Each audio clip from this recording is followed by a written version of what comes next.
حدیث میں آتا ہے، صحیح بخاری کی حدیث ہے کہ آپ صلی اللہ علیہ وسلم نے فرمایا کہ ایک بندہ جو ہے وہ گناہ کرتا ہے اور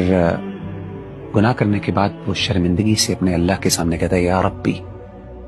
اے میرے رب، ذنبت ذنبا او اذنبت ذنبا، اے اللہ میں نے گناہ کیا، مجھ سے غلطی ہو گئی، مجھ سے تیری معصیت ہو گئی، فاغفر لی، اللہ مجھے معاف کر دے۔ تو اللہ کہتے ہیں رسپونڈ میں، نبی صلی اللہ علیہ وسلم نے فرمایا کہ اللہ کہتے ہیں کہ یہ میرا بندہ مجھ سے اس لیے مانگ رہا ہے دعا کہ اس کو پتہ ہے کہ اس کا رب بہت معاف کرنے والا ہے، غفور الرحیم، اس لیے مجھ سے مانگ رہا ہے تو میں اس کو معاف کر دیتا ہوں۔ نبی صلی اللہ علیہ وسلم نے فرمایا پھر کچھ دیر گزرتی ہے،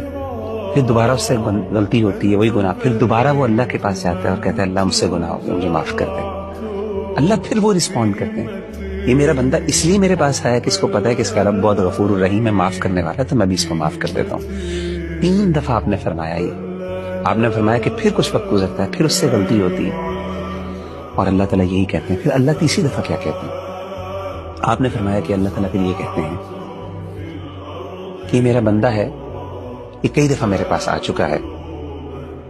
تو اب میں نے اس کو معاف کر دیا، اب یہ جو چاہے کر لے، میں نے اس کو معاف کر دیا۔ یعنی ان ادر ورڈز، جب تک یہ مایوس نہیں ہوتا، ایک اور حدیث میں، جب تک یہ مایوس نہیں ہوتا تب تک میں اس کو معاف کرتا ہوں، میرے لیے مغفرت میں نے اس کے لیے لکھ دی ہے۔